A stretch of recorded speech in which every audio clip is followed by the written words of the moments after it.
नमस्कार, स्वागत है आपका हमारे चैनल पर। मैं हूं आपके साथ शिप्रा सैनी। दुनिया की दो दिग्गज कंपनियों ने चीन को बड़ा झटका दिया है। टेस्ला और एप्पल 2022 तक चीन से अपना बोरिया बिस्तर समेटने की तैयारी कर चुकी है। दुनिया की ये दो दिग्गज कंपनियां भारत में विनिर्माण क्षेत्र को मजबूत करेगी तो चीन की हर एक चालाकी का जवाब हिंदुस्तान की ओर से दिया जा रहा है। पहले ही भारत चीनी एप्स पर बैन लगाकर और चाइनीज प्रोडक्ट्स का बहिष्कार कर चीन को आर्थिक रूप से कमजोर कर चुका है। बड़ा झटका चीन को लगा है और इसका असर अब चीन की आर्थिक सेहत पर ही देखा जा रहा है। चीन में बिजली का संकट गहरा गया है। दुनिया को अंधेरे में रखने वाला चीन अब खुद अंधकार में डूब चुका है और बिजली कटौती के कारण इतने ज्यादा हालात चीन में बिगड़ चुके हैं कि एप्पल और टेस्ला जैसी कंपनियों का कारोबार अब चीन में लगातार प्रभावित हो रहा है। उनका प्रोडक्शन लगातार कम हो रहा है।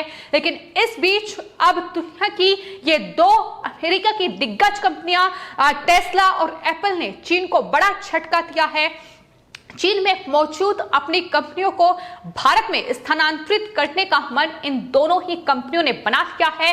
टेस्ला एप्पल ने अब भारत में विनिर्माण क्षेत्र को मजबूत करने के लिए 2022 का लक्ष्य रखा है।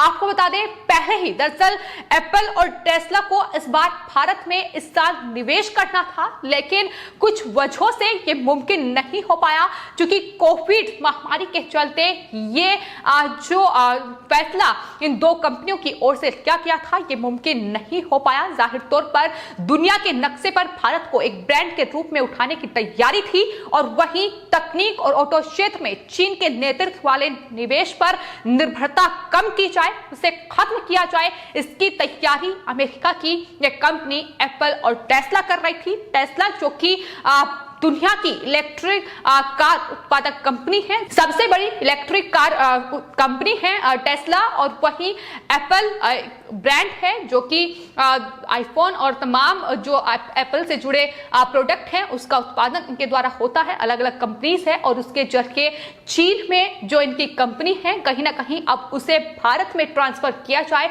इसकी तैयारी अब ये कंपनियां कर रही हैं। आपको बता दें, कोविड महामारी और वैश्विक चिप की कमी के कारण इस पूरे निवेश में देरी हुई है। बहरहाल दोनों दिग्गज कंपनियों ने अब अगले साल अपनी भारत निर्माण कहानी को फिर से लिखने का जो लक्ष्य है वो तैयार कर लिया है। 2022 तक वो भारत में खुद को स्थापित करेंगी, ये साफ तौर पर उनकी तरफ से कहा गया है।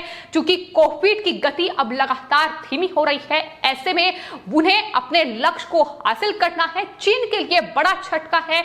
लगातार भारत चीन को बड़े झटके दे रहा है। जिस तरीके से हाल ही में अडानी ग्रुप की ओर से श्रीलंका के कोलंबो पोर्ट पर एक टर्मिनल का जो जिसमें अडानी ग्रुप ने निवेश किया है, जाहिर तौर पर अब उसका जो स्वामित्व होगा वो अडानी ग्रुप के पास होगा। तो ये चीन के लिए बड़ा झटका है जो कहीं ना कहीं तमाम जो दुनिया के बड़े पोर्ट हैं उसमें निवेश कर रहा है, उसे अपने कब्जे में ले रहा है। लेकिन अडानी ग्रुप जो कि अडानी पोर्ट के चक्के अब चीन को टक्कर देने की ठान ली है और लगातार चीन को एक के बाद एक बड़े झटके दिए जा रहे हैं। आपको बता दें, टेस्ला के सीईओ एलन मस्क और एप्पल के सीईओ टिम कुक दोनों ने ही हिंदुस्तान में धमाकेदार एंट्री की घोषणा वो कर चुके हैं।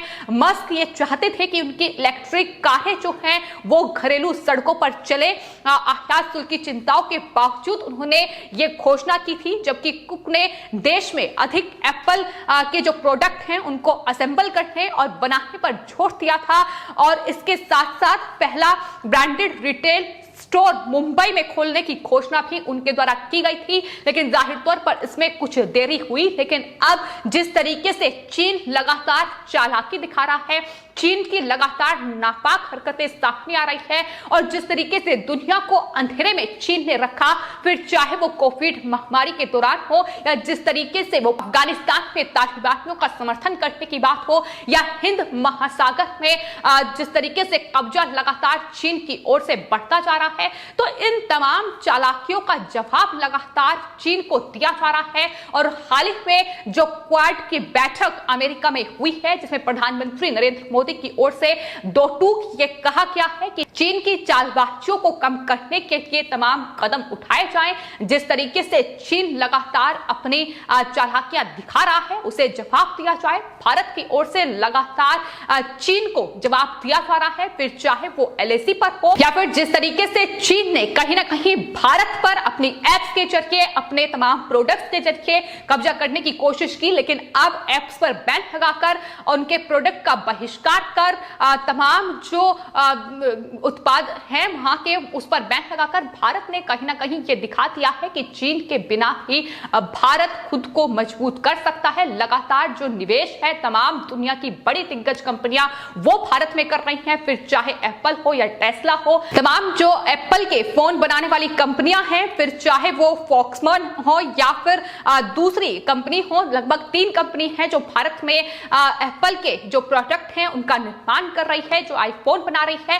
तो लगातार जो निवेश है वो हिंदुस्तान में बढ़ रहा है। सरकार की एक कोशिश है कि दुनिया की बड़ी से बड़ी कंपनियां भारत में निवेश करें ताकि भारत को लगातार जो मजबूती है वो मिले। और कहीं ना कहीं यही चीन के लिए सबसे बड़ा झटका है कि चीन जो खुद को अब तक सबसे बड़ा और कहीं ना कहीं मजबूत निवेशक के तौर पर बताता आया है, लेकिन आज हालत ये हो गई है कि जो बिजली का संकट है वो चीन के सामने मंडरा रहा है। लेकिन जिस तरीके से हिंदुस्तान में बैठकर तमाम विपक्षी पार्टियां, फिर चाहे वो कांग्रेस पार्टी हो, तमाम वामपंथी दल हो या तमाम लिबरल पत्रकार हो, वो चीन का गुणगान करते हैं, वो चीनी कंपनियों का गुणगान करते हैं और चीन पर अगर सवाल उठाए जाते हैं तो वो उसके पक्ष में आकर खड़े होते हैं। ये अपने आप में उन्हें जवाब देने के लिए काफी है कि जिस तरीके से हाल ही में श्रीलंका में कोलंबो पोर्ट पर अडानी ग्रुप टर्मिनल बनाएगा ये घोषणा हुई। आपको बता दें श्रीलंका और भारत के बीच ये समझौता हुआ। द श्रीलंका पोर्ट्स अथॉरिटी और भारत के अडानी ग्रुप के बीच ये समझौता $700 मिलियन में किया गया, जो कि चीन के लिए जाहिर तौर पर बड़ा झटका है, क्योंकि चीन जो श्रीलंका पर कब्जा करने की कोशिश कर रहा था, लेकिन इस बीच भारत के अडानी पोर्ट की ओर से यह समझौता जो है श्रीलंका के साथ किया गया। इसके अलावा आपको बता दें जो हाल ही में अडानी पोर्ट के जो मुंद्रा पोर्ट है उस पर गुजरात में जो हेरोइन जब्त की गई थी, 21,000 करोड़ रुपए की ये हेरोइन थी, जो कि वहां जो तमाम सुरक्षा अधिकारी थे उनकी तरफ से जब्त की गई। उस पर भी कांग्रेस पार्टी और तमाम जो ये वामपंथी दल थे इन्होंने सवाल उठाते हुए गौतम अडानी और अडानी ग्रुप को घेरा कि दरअसल ये ड्रग्स सप्लाई का काम उनके द्वारा किया जा रहा है, ये सिर्फ दिखाया जा रहा है कि उन्होंने ड्रग्स जब्त की है। तो तमाम सवाल जो थे सिर्फ और सिर्फ अडानी ग्रुप को घेरने के लिए उनकी तरफ से उठाए गए। लेकिन जिस तरीके से इस बड़े ऑपरेशन को अंजाम दिया गया था, जो ड्रग्स बाहर से सप्लाई की जा रही थी वो ड्रग्स जब्त की गई, जिसकी कीमत जो है वो 21,000 करोड़ रुपए थी। तो जाहिर तौर पर ये बड़े जो भूमिका है वो तमाम जो अधिकारी हैं उन्होंने निभाई थी। लेकिन अडानी ग्रुप को सिर्फ इसलिए घेरा गया क्योंकि अडानी ग्रुप लगातार चीन का मुकाबला करने के लिए तमाम कदम उनकी तरफ से उठाए जा रहे हैं। लगातार जो निवेश है वो किया जा रहा है उन कंपनियों पे जो चीन का मुकाबला कर सके, चाहे फिर वो अंबानी हो या फिर गौतम अडानी हो, लगातार चीन का मुकाबला करने के लिए आगे आ रहे हैं। उन तमाम कंपनियों का मुकाबला कर रहे हैं जिसकी बदौलत चीन खुद को मजबूत दिखाने की कोशिश कर रहा है। तो चीन की आर्थिक रूप से कमजोर करना बेहद जरूरी है, क्योंकि जिस तरीके से चीन की नापाक जो चाल है वो लगातार एलएसी पर सामने आ रही है, लेकिन वहां भी भारतीय सेना जवाब दे रही है, जो कि कांग्रेस पार्टी को हजम नहीं हो रहा है। लेकिन वहीं अगर आर्थिक तौर पर बात की जाए तो आर्थिक रूप से भी भारत खुद को मजबूत करने की लगातार कोशिश कर रहा है। दुबई में एक्सपो चल रहा है, लेकिन वहीं दूसरी तरफ चीन पर जिस तरीके से बिजली का संकट गहरा गया है, अंधकार में चीन डूब चुका है।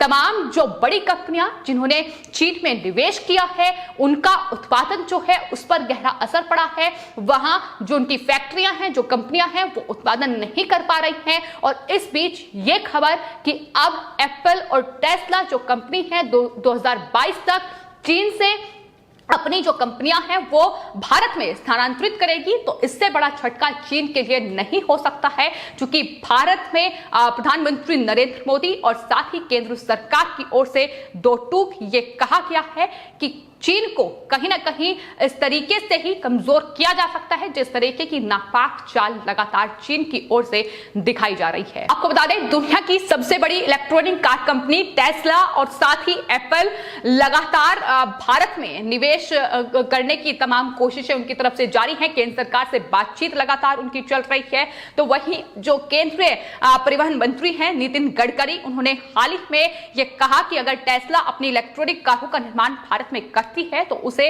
इंसेंटिव देने पर भी विचार किया जाएगा ताकि उनका प्रोडक्शन कॉस्ट चीन के मुकाबले यहां सस्ता पड़े। यानी साफ तौर पर उनका बयान ये बताता है कि कहीं ना कहीं चीन को चोट देने के लिए हिंदुस्तान हर एक कदम आगे बढ़ा रहा है। तमाम कंपनियों से जाकर प्रधानमंत्री नरेंद्र मोदी तमाम कंपनियों के सीईओ से जाकर अमेरिका में मुलाकात कर रहे हैं या कोई भी देश की यात्रा पर वो जा रहे हैं तो तमाम कंपनियों के सीईओ से उनकी मुलाकात हो रही है और साफ तौर पर बताती है कि हिंदुस्तान जो है वो दुनिया की तमाम दिग्गज कंपनियों के साथ आगे बढ़ने की तैयारी कर रहा है, जो कि चीन के लिए बड़ा झटका है। फिलहाल आपकी इस पूरे मामले पर क्या राय है हमें कमेंट बॉक्स में जरूर लिखें और चैनल को सब्सक्राइब करें। धन्यवाद।